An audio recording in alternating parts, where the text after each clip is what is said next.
penis was oscillating between extremely sensitive and borderline traumatized. This one's wife. Get out. We are sick of them. Hello, I'm H.G. Tudor. What news is this? Somebody's sick of the Duke and Duchess of Sussex? Who'd have thunk it? Something called She Finds reports through Mariah Paredes. Prince Harry and this one's wife are reportedly considering selling their $11 million home. It's gone down in value. Maybe they've lost some of the flushing toilets over the Christmas period, or maybe the unflushable turd has blocked them up with herself, because neighbours are sick of them.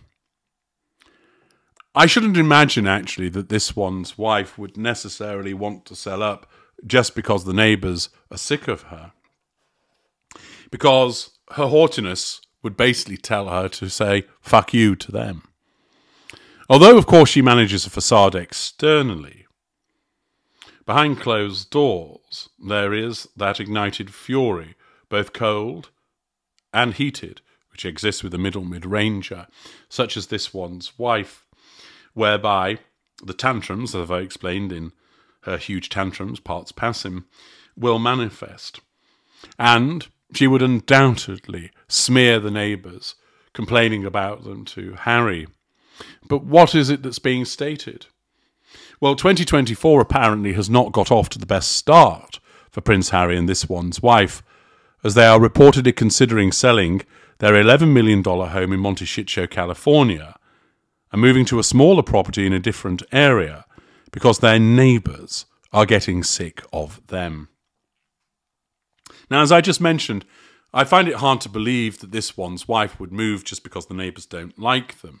But in some instances, a narcissist would behave that way.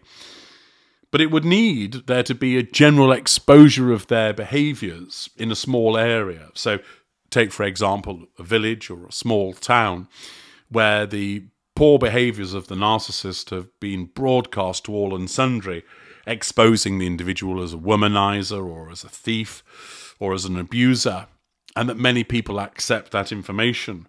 So the aspersions are cast that way of the narcissist when they're walking down the street, that people look them up and down and sneer.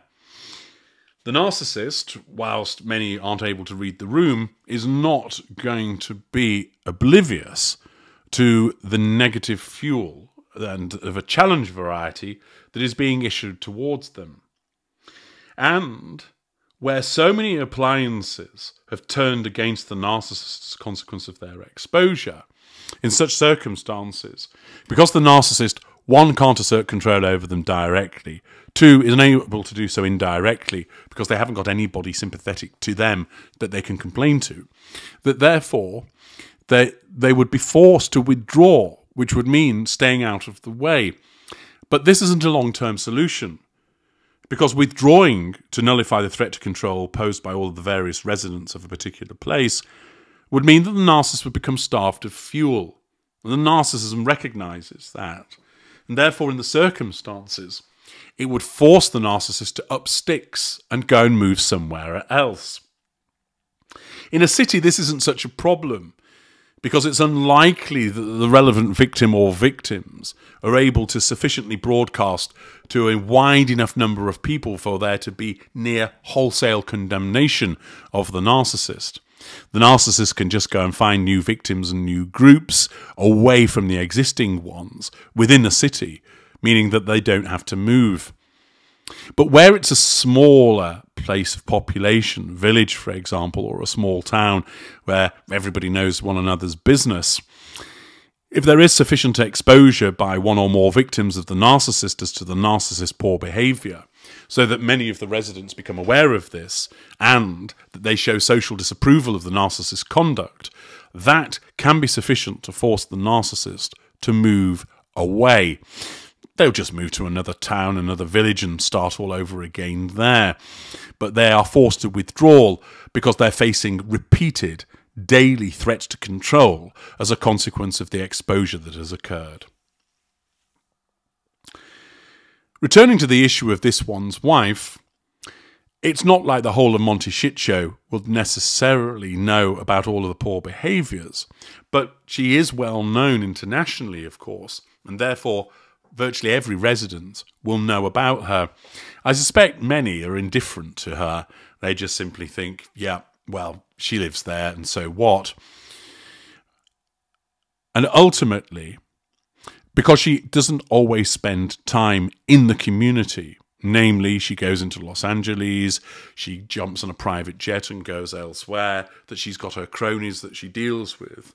If it is the case that some of the people in the neighbourhood are sick of her, I don't see that this would necessarily force her to move. She would simply be contemptuous towards those individuals whilst maintaining contact with her existing groups. It wouldn't cause a problem for her with regard to fuel. There just wouldn't be enough people who'd be interested in turning against her within the Monty Shit Show community. According to the Mirror, though, many of their neighbours have been annoyed by the drama that is constantly surrounding them and the media attention they are always receiving.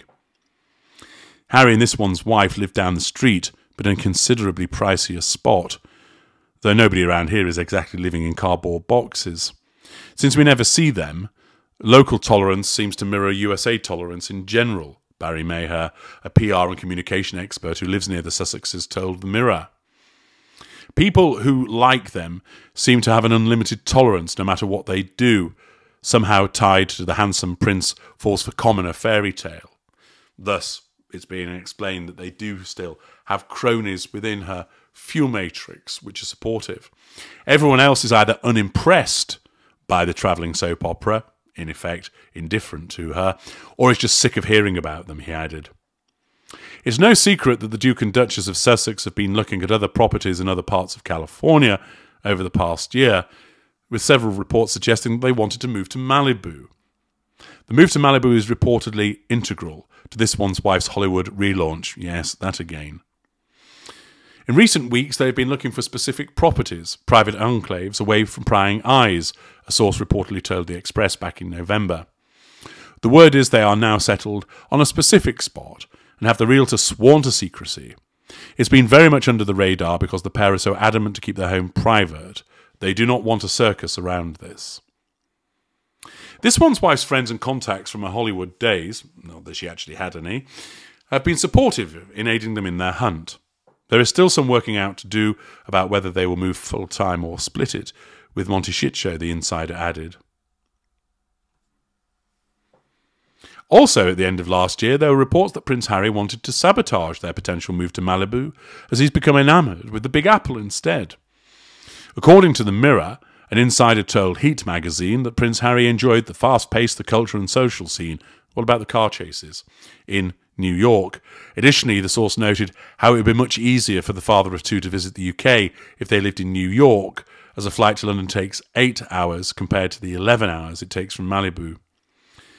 There have been several reports over the past year about Prince Harry feeling lonely in the United States, so having an easier journey to the UK could make things easier for him. Harry was all gung-ho for the Malibu move a few months ago. Yes, it was this one's wife's idea, but he was excited about it, the insider began. It feels odd that he now wants out of that Californian life and is suggesting they buy a place in New York instead. It's almost like he's trying to sabotage things, because it makes zero logical sense, they added. Although Prince Harry is said to be swaying towards New York, the insider confirmed that the former Suits actress wants to be close to LA for her career. What career? Noting at the time that she had been there multiple times a week. They had apparently reached a compromise, with the source saying she says maybe once they've made a success of things in Hollywood, they can look at getting a place in New York, future faking. So they could be moving from Monty Shit Show to Malibu this year and then settling in New York in a few years. Only time will tell.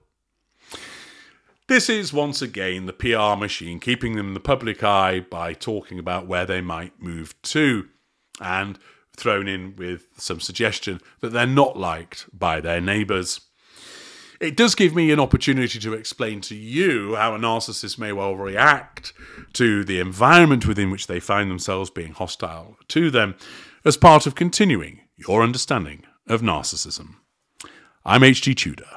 Thank you for listening.